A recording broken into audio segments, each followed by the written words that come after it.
funded by Comisiún na Man with the television licence fee.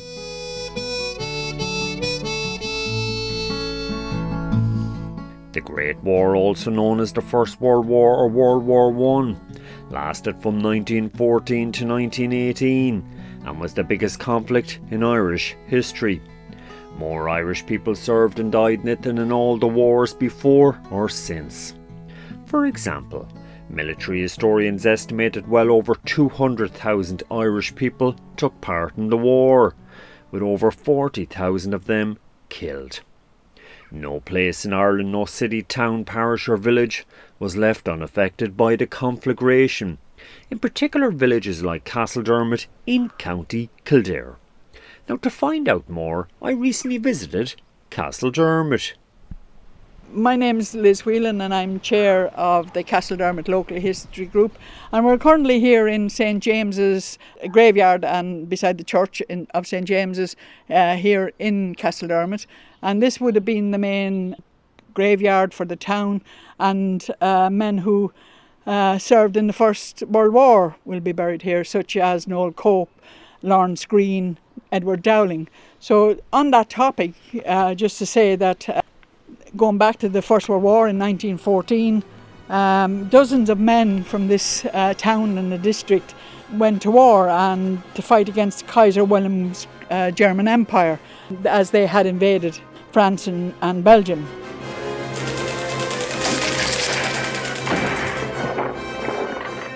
And by the way, when these soldiers marched off the war from Castledermot, they had no idea that there was a 1 in 4 chance that they would not return, because 1 in 4 of the men who left Castledermot were killed on the battlefields of the First World War, mainly in France. That high, 1 in 4. That high. It was, which is fairly high, even compared to villages and towns in Britain, who were somewhere between 12 maybe and 15%. So 25% was a lot. And for a small town, small village, small district, that is a lot of people. Plus, we probably had a similar number that didn't return after the war. You know, they went to the army, might have gone to India, or they might have gone back to Britain, and when they're demobbed, they settled where they are. And as we know, after 22, the Irish regiments were disbanded, so there's no information really as to what happened to them after that, unless you knew where they'd gone to. So of the guys who survived, many of them never came back to Castledermot. So what you're really saying, Liz, is that war devastated this community. The loss and damage that was done to the community was massive. Everybody in the village probably knew somebody or was related to somebody that actually went off from Castledermot to fight in the First World War. County Kildare military historian James Durney. So just how many people from Castledermot actually served in the Great War? Gerard Whelan, military historian and also author of the book The Forgotten, A Secret History, which investigates how the 1914-18 war impacted Castledermot and district. You're probably looking, I didn't find them all, and there are good reasons for that, but you're probably looking at about 200, of which 48 are known to have been killed in the war. And it's important to stress that this number of deaths was from a small village and its hinterland. I think in the last census, the area for Castledermot was about 1,200 people, right? And it probably wasn't much bigger back then. So you're looking at a very small population, and it is staggering, the percentage. Now, Why so high? Why so high? South Kildare was always a natural breeding ground for soldiers, okay? The Curragh is very close by. Naas was the main depot for the Royal Dublin Fusiliers. Carlow had recruitment, was big. Athy was massive. With the army recruiting offices in Athy and Carlow being just a few miles from Castledermot.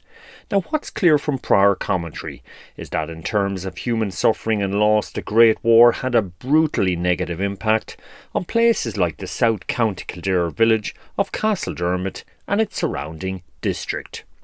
Since all history is, in a sense, micro-history, then taken from a national perspective, Castledermot's Great War experience is reflective of countless communities in Ireland at the time, which were similarly devastated by the war. A Thai military historian, Clement Roach. Every town was affected, every city, town, county was affected by that war. Everyone knew someone that was involved in it back in the day. It was always said that here in Athy, on the 11th of November, no matter what was going on and what day that fell on, any man that had involvement or families that had involvement were always down in the parish church on that day. Horrendous losses of Irishmen. Every parish in Ireland lost soldiers, brothers, fathers, sons, and they were all had a contribution and all had a terrible sacrifice. Historian Brian Kenny of the Irish Great War Society. Here's James Durney.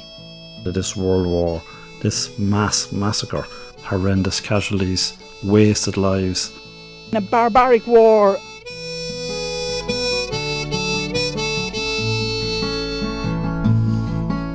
The Great War finished in 1918. Now, with the creation of an Irish Free State in 1922, an official amnesia gradually enveloped Irish society, so that Ireland's Great War experience was ignored and rarely, if ever, acknowledged in public. Larry Scallon, Irish Defence Forces Commandant retired and also a military historian.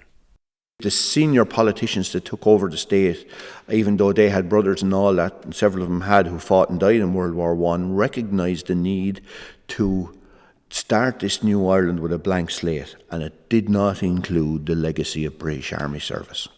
But local history and national narrative didn't want the First World War mentioned. From 1922, when our new Ireland was formed, that we had selective amnesia. These men who came back and weren't even recognised for what they had done. It's a tragedy. Those who served in the First World War, it's a forgotten history in this country. The Great War. It was a non-event. God was forgotten about. World War I got lost.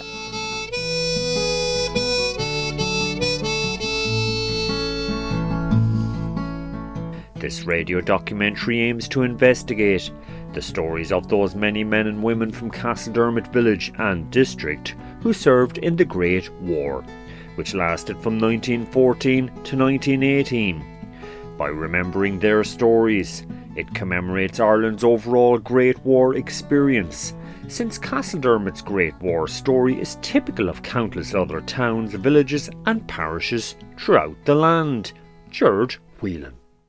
But the same stories can be heard of all these other little villages around Ireland that can tell the exact same story of their men and women who went off to war, who died in far-flung places or survived these far-flung places to come home to a hostile environment, which was Ireland. We should remember these people. They went off with the best of motives. They went off what they were told by their leaders, to fight for small countries. It's really important to remember it was service. It is important that we remember these people who gave their lives, so others will be free. They demand to be remembered, and so they should.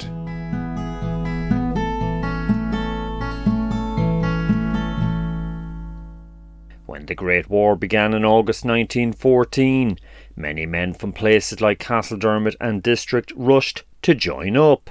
So what were their motivations for going to war? Larry Scallon. You have lots of reasons, I would say to you. Some of them sense of adventure, some of them politically inspired by John Redmond, and some of them just went because they wanted more money. Those who weren't after three square meals were after a united Ireland. Gerd Whelan. Here's Dr. Brian Hughes of the Department of History in Mary Immaculate College, Limerick, making reference to John Redmond, the preeminent leader of Irish nationalism in 1914 when the war began. There were some who heeded John Redmond's call to go wherever the firing line extends. They went and fought because they felt they were fighting for nationalist Ireland and the promise of home rule, that it was their duty to go and secure home rule for Ireland. Redmond was a big factor at the time because, even though times were hard, nationalism was important to everybody. Michael Dempsey of Castledermot Local History Group. And Redmond had this thing where he was going to get home rule, and everybody bought it. And he also went out and told people to join the army and fight for Britain. And that was a big thing. But then it was a good job.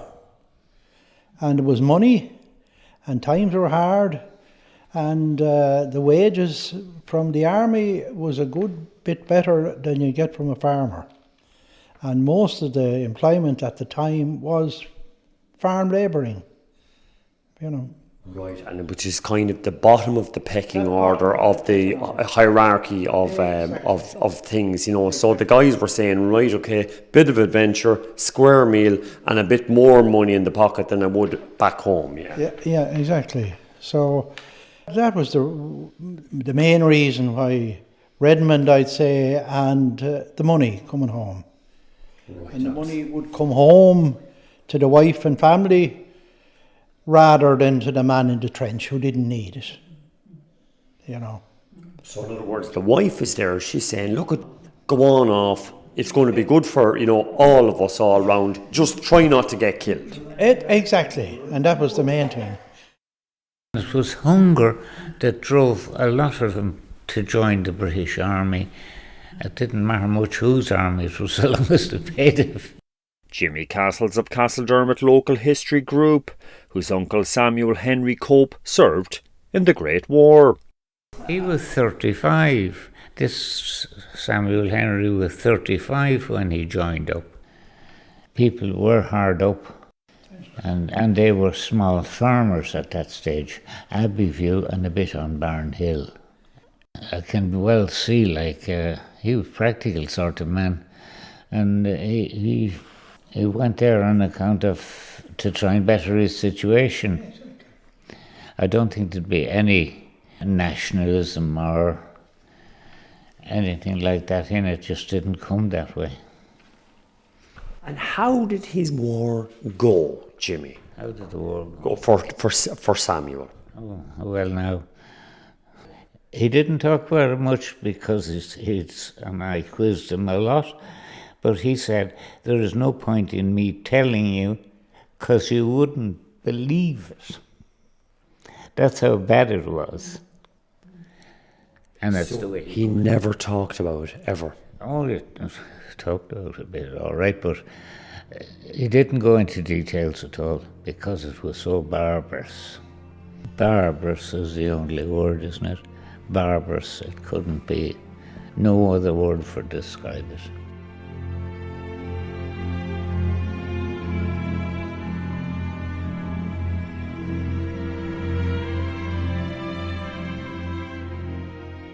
So what regiments did men from the Castledermot area usually join?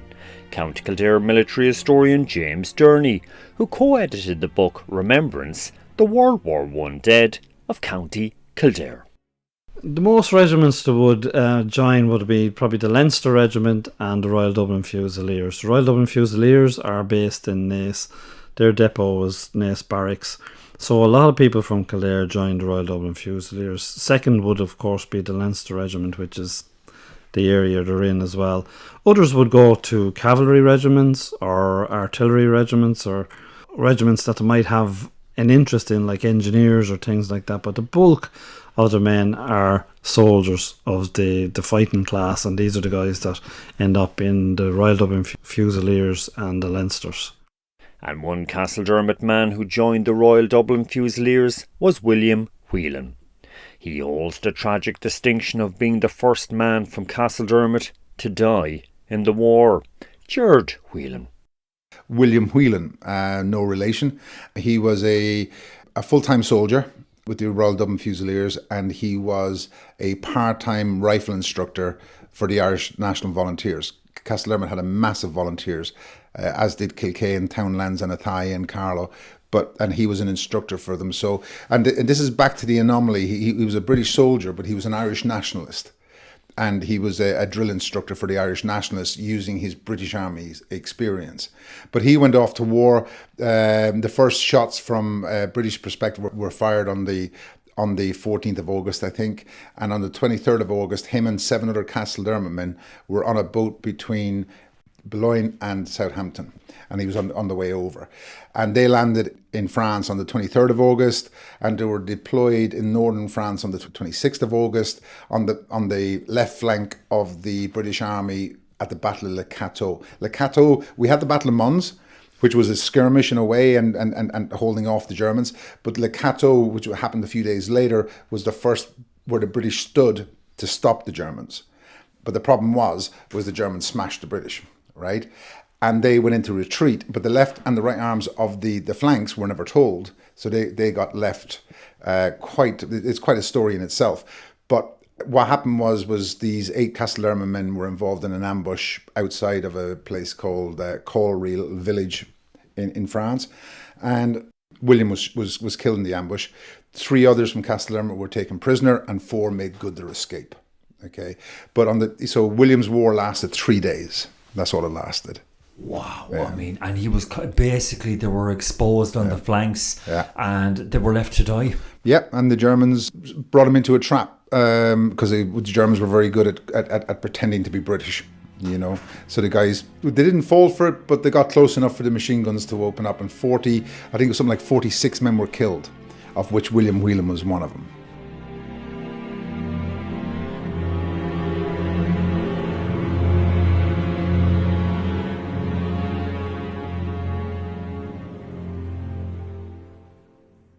Within a short period of William Whelan losing his life, trench warfare along the Western Front came into being, with dozens of Castledermot men serving in the trenches and many losing their lives. So just how bad was the front? Gerard Whelan. They weren't told how bad it was. You know, it was a well-kept secret, you know, that it was pure mayhem and butchery going on. The conditions were horrendous. They suffered from trench foot. The units were rotated from time to time, but you had the constant shelling, snipers, and the other problem is too that this idea of going across no man's land and all the bodies out in no man's land and the place being infested then with all that. So you can imagine the sweet smell of death would have been terrible in the summer months around the place. In the winter then it would have been equally as bad. Historian James Scannell of the Bray-Coolin Historical Society. So why was the death toll so high in the war? Historian Brian Kenny of the Irish Great War Society. If you think of the First World War, at the start of it, when the planes met each other, they were shooting at each other with handguns. By the time the war was over, they developed machine guns on the front of the airplanes, and they could shoot them down at a rapid rate. In 1915, you had the flamethrowers at Hooge. These were a new invention. They were incredible. The tank was invented. They streamlined the machine gun. They actually developed faster ways to kill each other. I mean, that's horrendous. So in other words, kind of a lot of commentators have said the First World War, the Industrial Revolution, goes to war. Yeah? Yes, exactly. They invented things as they needed things in the war. They invented them, different tactics. And one such invention was poisoned gas, which was first used in 1915 during the war. So who was the first soldier from Castledermot to die from gas? Gerard Whelan. Strangely, Martin Shannon is the man's name, and he was killed in June of 1915. During one of the there was a lot of battles in the early part of 1915. But Martin Shannon, he was at a place called Shell Trap Farm, right, which was a sector of the British line. And the Germans had evolved the gas strategy, and it was unleashed. And what happened was... For the first time ever in modern warfare. In modern warfare, yeah. There was 666 Royal Dublin Fusiliers in the line that day, right?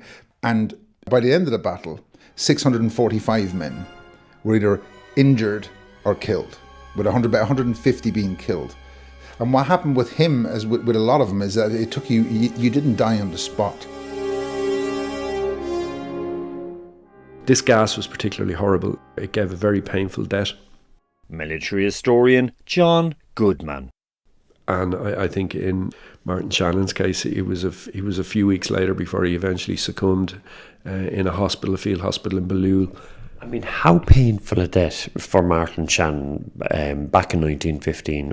Horrible death, because you're basically drowning in your own lungs as the lungs filled up with fluid from the gas poisoning. So very slow, horrible death, basically drowning in your own liquids or fluids in your lungs. This horrible, horrible weapon. Gas, it's a horrible weapon of warfare, has been banned ever since the First World War and has not been used really in combat ever since.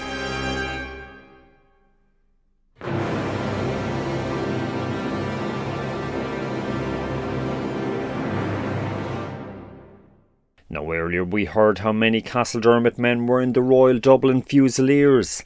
In 1915 the Royal Dublin Fusiliers were involved in the disastrous Gallipoli campaign. So what was Gallipoli all about? James Scannell. Second front taken down in Gallipoli and the Turkish down the Aegean. The idea was to take pressure off the Western Front. Failed miserably.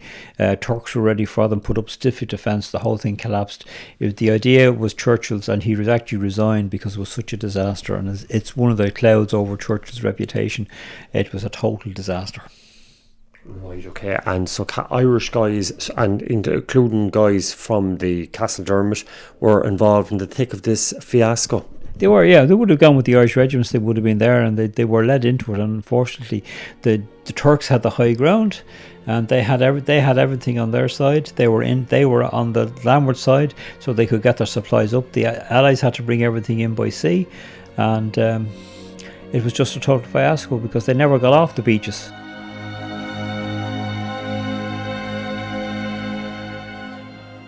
On the 25th of April 1915, James McMahon from Castledermot landed on V Beach in Gallipoli. James Journey. Gallipoli, thousands upon thousands of people are killed in awful conditions, and James McMahon is one of them. He's killed in action on the 2nd of May 1915, which is only couple of days after the landing. It lands on the 25th of April, and the 1st Battalion of the Royal Dublin Fusiliers get decimated in the landing at Gallipoli. He survives that action but dies a couple of days later in action then as well.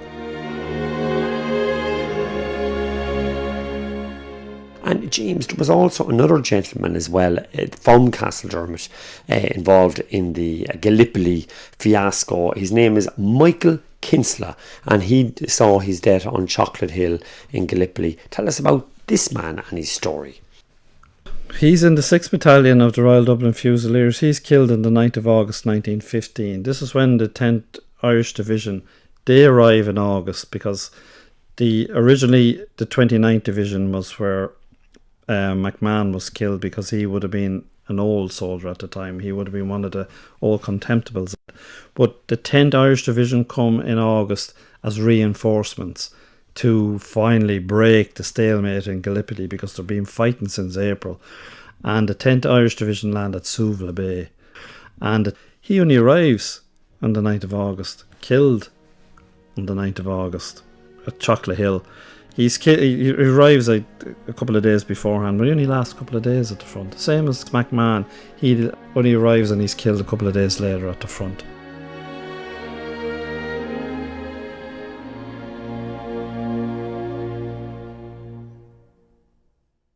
And while several Castledermot men lost their lives at Gallipoli, others such as Daniel Hayden survived by the skin of their teeth. Now here's what Michael Dempsey of Castledermot Local History Group had to say about Daniel Hayden. He nearly died in Gallipoli. He was on the field and they were coming around collecting the dead, and he knew they were coming, and he put up his hand, and otherwise he would have been carted away. Wow, and thrown into the mass grave as happened on the day. Yes. And he would have been gone, but he survived. Yeah. And that Daniel Hayden who survived Gallipoli was the uncle of current Castledermot resident Hubert Hayden. Now here's Hubert to talk about his two uncles, John and Daniel, who served in the war. John Hayden, yes, he was in the war. Yeah, he got killed in France. In the Somme? In the Somme is right, yeah, yes. Now, when you were growing up, did you hear much about it? Not very much. My father never talked much about it. He never talked much about it. No, he didn't. So Yeah. it was kind of always just, oh, by the way, you had an uncle, he died in the war, and that was it, really. And there was Yeah, that's right. Yeah, and I had another uncle in it, Dan Hayden, and he got his eye out in the war. In Gallipoli? Yes. Well, he survived the war. Oh, he survived it all right, but Johnny got killed in it. Yeah. John Hayden, again, he's the son of a labourer, and he's with the Connacht Rangers, 6th Battalion Connacht Rangers. He's killed on the 3rd of September 1916. He's only 20 years of age. Historian James Durney. He'd only enlisted a couple of months beforehand. He's in the thick of the fighting then, and he's killed at Guillemont on the Somme in France, and that's where he's buried. Again, he never returns to Castledermot. He's only gone a mere few months, and he's gone forever. Wow. Yeah, and Castledermot will never hear his voice again.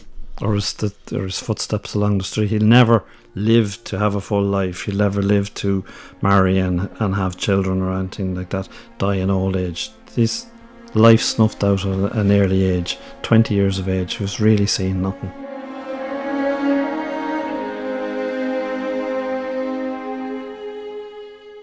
And concerning Daniel Hayden, who survived the war, I had this question to ask his nephew, Hubert. Now, you would have met Dan when you were growing up. Oh, I knew Dan Hayden very well, but I never knew Johnny.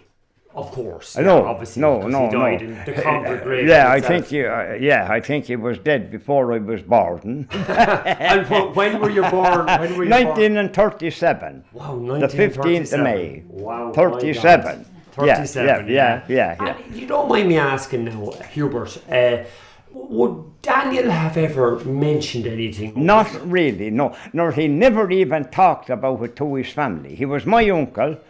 Yeah. But no, he never mentioned it. Why? Well, very few times. I don't know why. They didn't talk very much about it at all.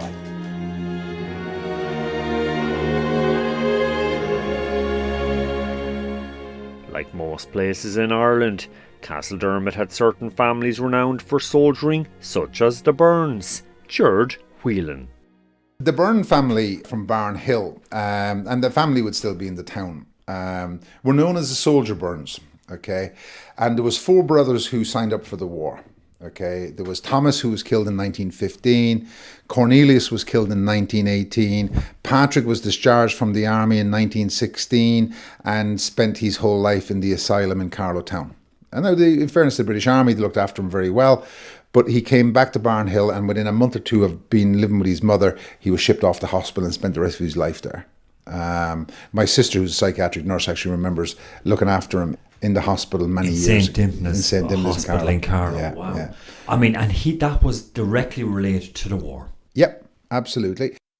Patrick, coming back from the war with shell shock, ended up in St. Dimnus in Carlow for most of his life. And that family continued to be in touch with him. They didn't, just because he was there. And I know from nurses that worked in there in the 80s and whatever else, he was a character. He was part of the furniture. He looked after the church and stuff like that. And they all knew him. And he actually knew some of those. He would say, you're a Whelan or you're a Mearns or whatever, because he'd recognise them, which was interesting, the things, Liz Whelan. And Gerard Whelan also had this poignant comment to make about Anne Byrne, the matriarch of the Soldier Burns family. Anne Byrne, who's the mother, had married before. She had actually married a guy called Whelan, no relation, I have to add. But he died just before the turn of the century. And they had some children as well. And one of them served in the war. So she actually had 5. She had 4 Burns and a James Whelan who served in the war. And she lost 2 children. And she lost a son, obviously, to the mental institution. And she got a pension. And I've heard from stories from around the town, it was that people actually begrudged her the King's shilling. Because Ireland went into recession after the British left, because, as an economy, we didn't really have one. We were very agrarian. And so, therefore, we went into depression after the War of Independence and the Civil War. And she was getting the pension of 2 dead sons. And people begrudged her in the town for it because of the fact that she had money when nobody had. But nobody really put together, how much does a child cost and how much of a pension would you want to sacrifice 2 children for? but yet that was the view of Ireland and the British and the King's Shilling and all the rest of it back then. And another family from Castledermot who suffered terribly because of the war was the Hannons, Gerard Whelan. Hannons owned what we would know locally as Copes's Mill down in Plumperstown. Okay, in Castledermot. In Castledermot, and it was a big mill. It was a milling operation, and prior to Copes's own it was owned by the Hannons, right? And they would have been a quite well-to-do family. However, the war absolutely devastated this well-to-do family. County Kildare military historian Clement Roach. There was 4 of them killed in the regular family. 4. 2 brothers, Norman and John Hannon. There was 2 first cousins as well belonged to the family killed. One of them was killed with the Canadian forces. He was a private in the Canadian Army, and the other was a first cousin who was serving in, I think it was the Staffordshire Regiment, that was killed in action as well. So there was 4 in that family killed. And the tragic thing about it was that in the early 1920s, due to the tragedy of losing 2 sons, that their father took his life just after the war.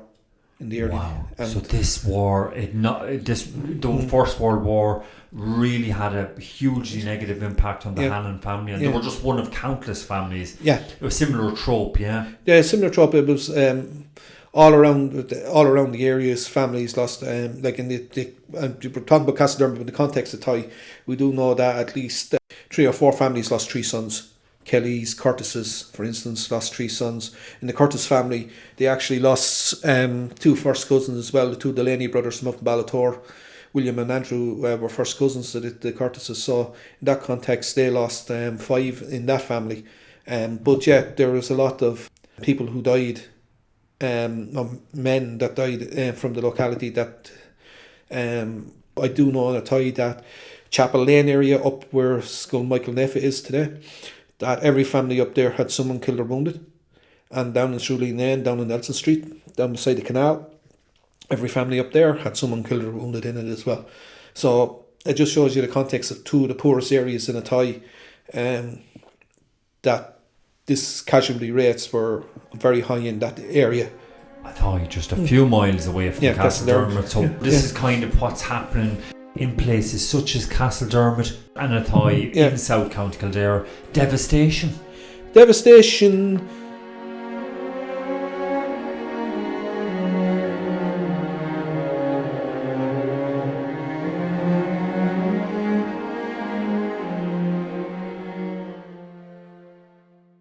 Now, while the 1914-18 war caused untold devastation, nevertheless it also had the odd positive spin-off. Military historian James Taylor. The economy boomed because of the food that was required. It was never so good, the agricultural sector in Ireland at that time, because of the demand from the British Army and from Britain itself for food. And you think about all the imperial troops that had come in as well from all over the empire that needed to be fed. So the increase in demand for food was major, and Irish economy boomed as a result. The trouble with this was that many of those men who usually worked the land and brought in the harvest and so on were off at war. Now, to counteract this problem, one Castledermot resident, Mrs. Cope, came up with her own solution. Gerard Whelan.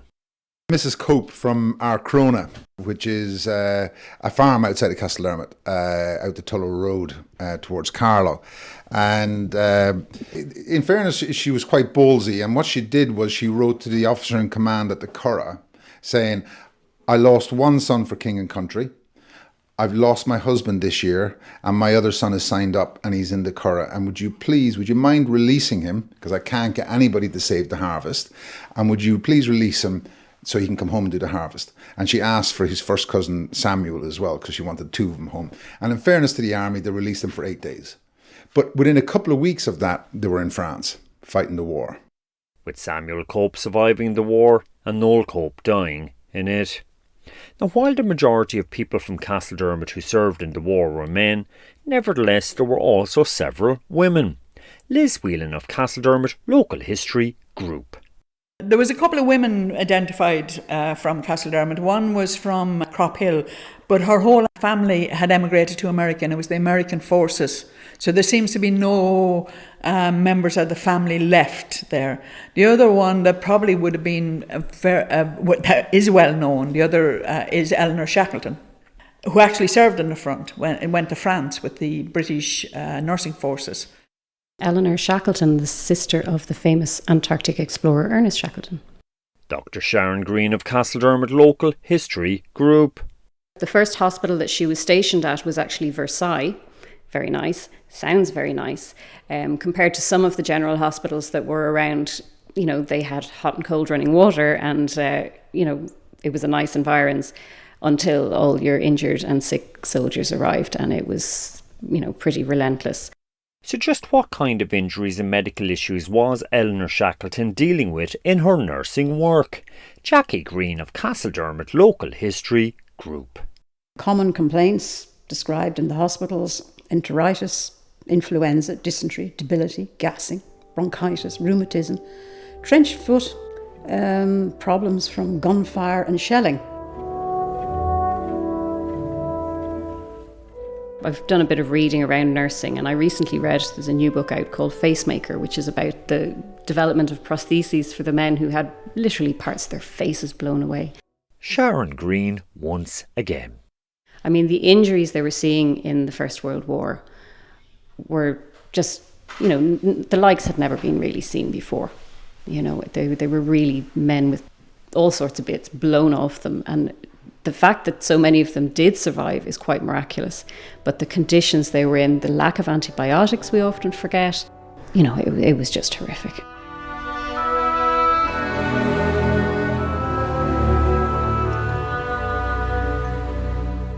However, despite the challenges of her work, Eleanor wasn't afraid to stand up to authority and speak her mind. Liz Whelan. Eleanor Shackleton. She was obviously a very strong woman and did not have a problem letting her bosses know if things weren't being done right or appropriate, in the sense of we all have ideas how to do things right, and when she had them, she spoke them. And at one stage, I think actually when she was back, that she got in trouble with her bosses for expressing her opinions. But she was a very strong nurse.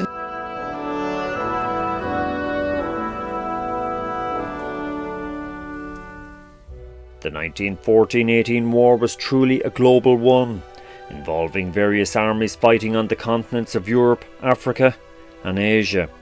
Now, as was mentioned earlier, since about 200 men and women from Castledermot and district served in the war, it's only natural that many of them served in different armies situated in very different places.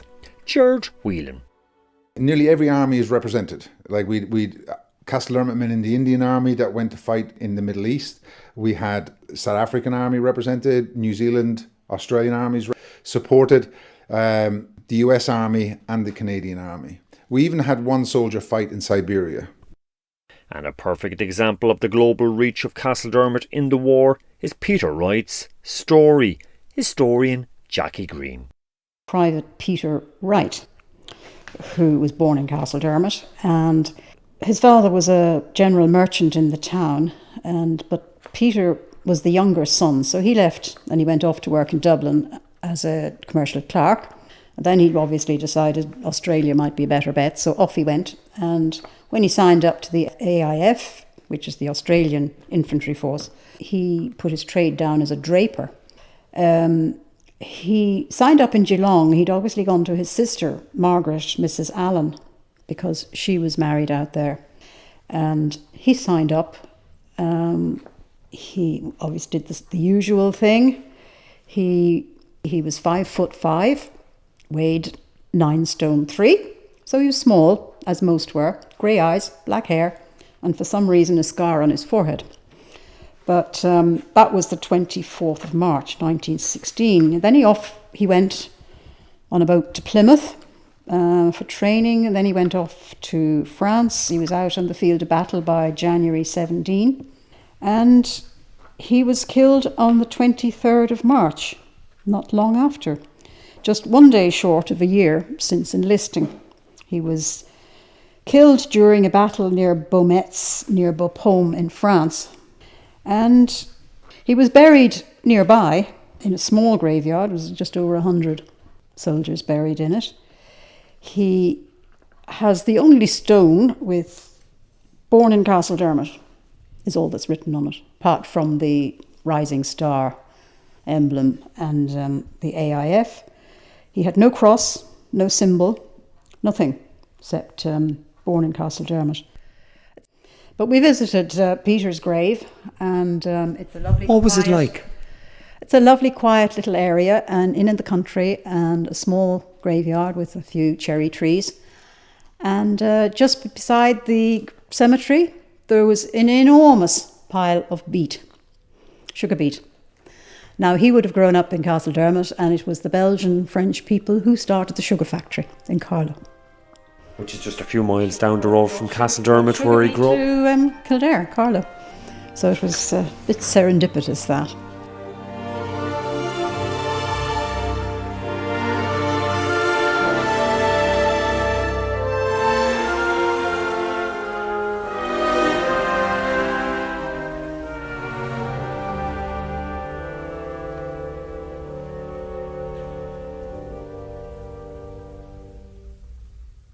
Of the estimated 200 or so people from Castledermot and district who served in the 1914-18 war, about a quarter of them, or 48, lost their lives.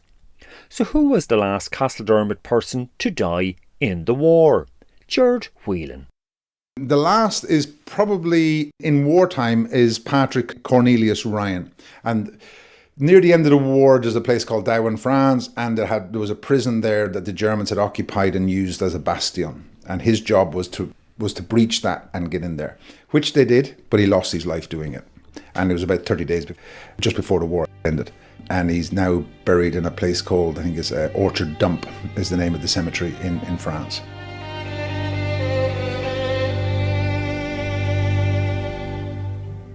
When the Great War finished in November 1918, the Home Rule cause which many Irishmen had risked their lives for during the war was dead.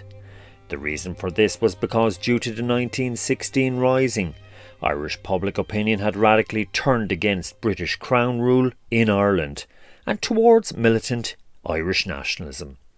So just what kind of Ireland did Castledermot war veterans return to after the war? Liz Whelan of Castledermot Local History Group. Totally different. They had gone off to war with Redmond, the adventure, or to just feed themselves, and that's what they were anticipating. They didn't anticipate what was actually going to happen when they came back. They returned to a very different Ireland. Dr. Brian Hughes of the Department of History and Mary Immaculate College, Limerick. By the time demobilisation had taken place, they're returning to Ireland in 1919, 1920. A new conflict has begun. So they've left Ireland to fight in what became a global war, and they returned to Ireland to find a national war, a war for independence. And they came back as men who had fought on what by that point appeared to be the wrong side. So they'd fought in the British Army, they'd worn British uniform. They returned to Ireland, and men in British uniform, whether police or army, were being shot, were targets for a guerrilla war. So, the politics of the island had changed quite significantly, and they came back to a new conflict very different to the one that they'd left to fight for.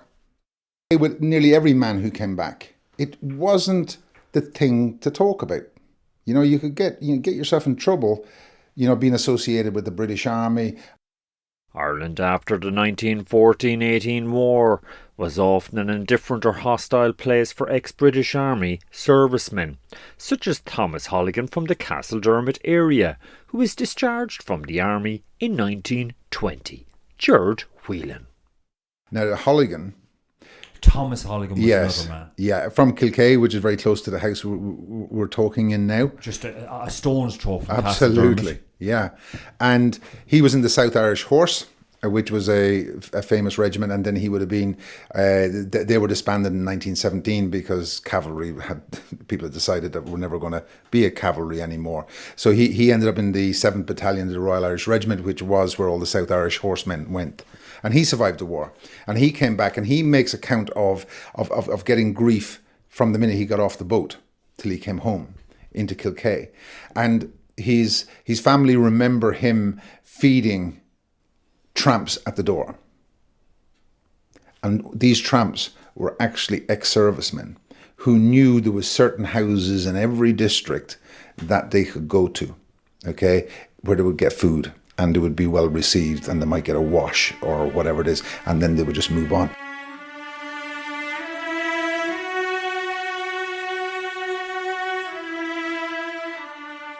The annals of history record that after the war finished in November 1918, shell shock, also called PTSD or post-traumatic stress disorder, was widespread among returned Great War veterans. Many veterans unable to cope with civilian life became so-called Knights of the Road, walking the roads and never staying in one place for too long. Now here's Jimmy Castles of Castledermot Local History Group to share his memories of Great War veterans he knew who were so-called Knights of the Road. There was 3 of them that I remember that used to call after the war was over, and I was only a kid at that stage. But there'd be a mug of tea and a couple of slices of bread brought out to those whenever they'd just arrive. And as I said, it's funny that it was always in the winter, but there was a big pile of sacks at the left of a passage, and I remember a man called Doyle wanted a bag to put something in, and I said, sure, there's a pile of sacks up there at the end of the passage. And he said, no, I can't store those. Those are Harry Tully's bed. And they wandered off. He was gone the next morning and walked. They couldn't stay. So it really had some effect on the people, good, sane, solid citizens. And they came back like they weren't the same again as they left anyway, that's for sure. And here is Castledermot resident Hubert Hayden, who was born in 1937, to talk about Harry Tully and other Great War veterans who wandered the roads. And Harry, when he came home, he took to the road. Yeah. Because he just couldn't put down No, he couldn't, yeah. And I believe he was fairly well off, yeah. I don't know whether that was right or wrong now. Yeah. And I remember a lad going around here in a wheelchair, and he was dreadful contrary. Yeah. Or tramps, they used to call them. And they used to be looking for cabbage water was all they'd ask for. Yeah, we'd be throwing out the cabbage water, and they'd get it and they'd drink it, and they said it was great stuff. That's all they'd look for. Well, you'd give them a bit more if you had it. Yeah, there was times we hadn't it. But the cabbage water, they used to love it. Yeah.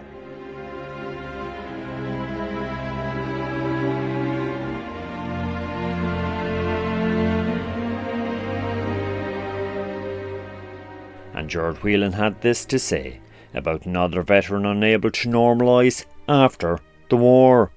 There's a famous man in our village called Jack the Basket, okay? And there's Jack the Basket Fitzgerald is actually his name. But I don't remember Jack the Basket, but I remember where he lived. And even as kids, when we walked past where he lived, we ran. Because Jack was, the boogie man. Because Jack had built himself a trench outside of the environs of Castledermot, on the side road, as we would call it. And what he did was he actually built a dugout, okay? And he lived his life in this dugout, and he had a vegetable patch up on top, and he sold baskets. Hence why he was known as Jack the Basket. Or he would make little flowers and he would sell them from door to door and stuff like that in the village. Like if a man comes back from a war, doesn't return to his native Limerick, ends up in a small little village called Castledermot in South Kildare, and he lives in a hole in the ground. If that's not PTSD, I don't know what PTSD is. Jack the Basket man lived up on the side road there, yeah. He was another, yes. Hubert Hayden once again. And he was sick one time, and there was the woman doctor, and Jack was sick, and you'd have to creep in where Jack was. He was in a hole like a rabbit. Yeah, and you had to get down on your knees, and she got down on her knees and crept into him, to Jack the basket man. Jack Fitzgerald was his name. Yes, that's right, yeah. And what are your memories? Did you ever talk with him? Did you ever engage with the man himself in conversation? If Jack was coming up the one side of the street, if he was meeting anyone, he'd go over to the other side. I never was talking to him anyhow, because he didn't talk to much people, as far as I can remember. And Hubert, did you know, along with your young peers of the day, that this guy had seen action in World War One? Oh, sure. I didn't mind much at all, to tell you the truth, yeah. What was going on, yeah. If it was now, I'd be asking questions to this. I'd be asking them all day and all night. But at that time, I didn't want to know anything about it. As all I wanted to go out was do devilment on my own. We didn't want to know about it. Now, that is the truth.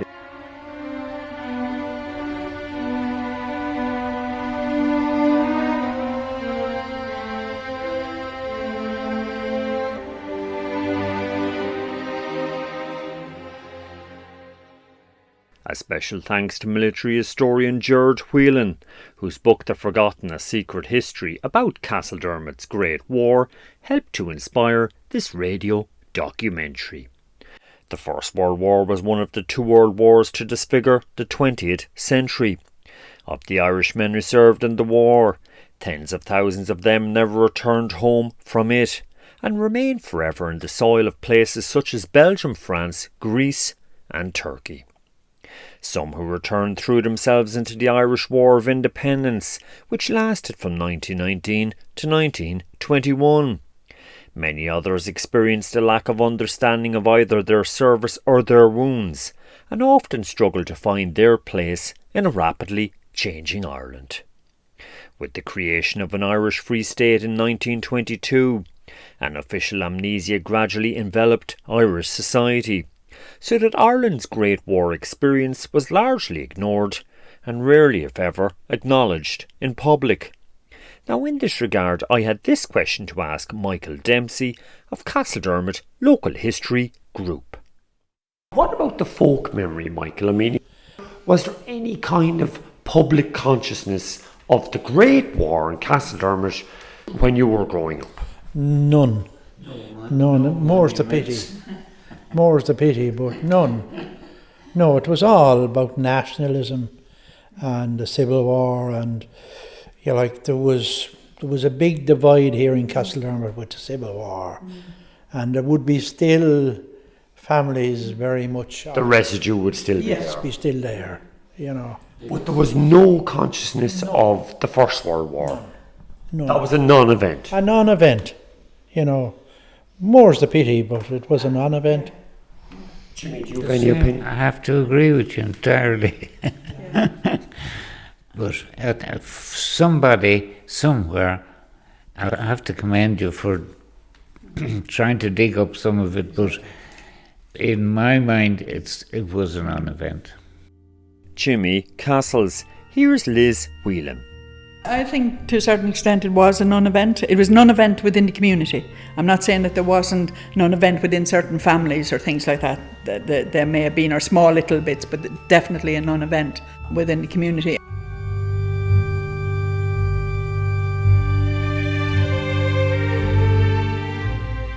So when did the folk memory of Castledermot's Great War begin to be resurrected? Michael Dempsey.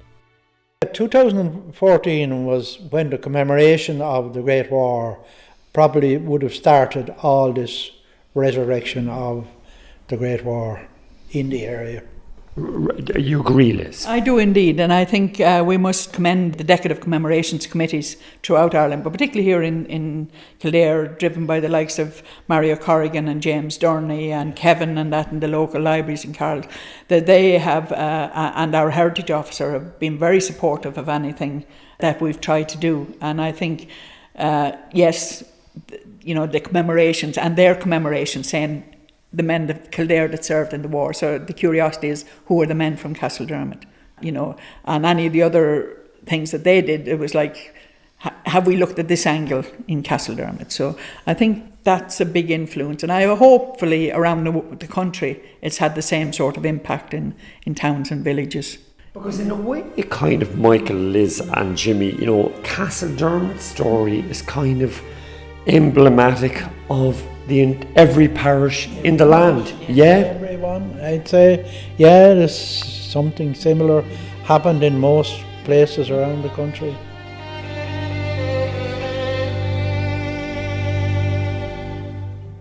And I also asked Liz Whelan, just how important is it for Irish society to remember those Irish people who served in the 1914-18 war?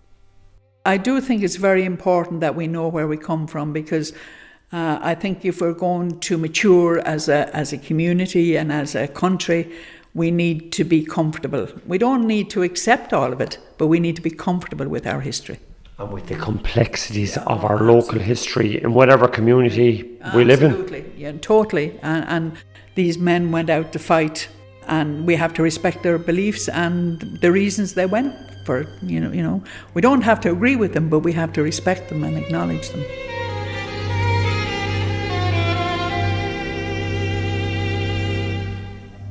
There is, I think, in the country a recognition today of these men and the contribution that they made. Historian Bernard Brown. Here's Mary Ann Maher of the 18th Regiment of Foot Royal Irish Regiment and South Irish Horse Association. People are more accepting of the research. People are more accepting about the fact that Irishmen were involved in the British Army in World War I, and accept that they went in for different, many of them went in for different reasons, but that they were Irish, basically were under British rule at the time, but these were Irish men, and we have to commemorate them. We have to remember them. We should remember these people. They went off with the best of motives. They went off what they were told by their leaders, to fight for small countries. James Scannell. Here's Clement Roach. It took 100 years for us as a nation possibly to recognise the sacrifice that these men made. It's really important to remember it was service. It is important that we remember these people who gave their lives, so others will be free.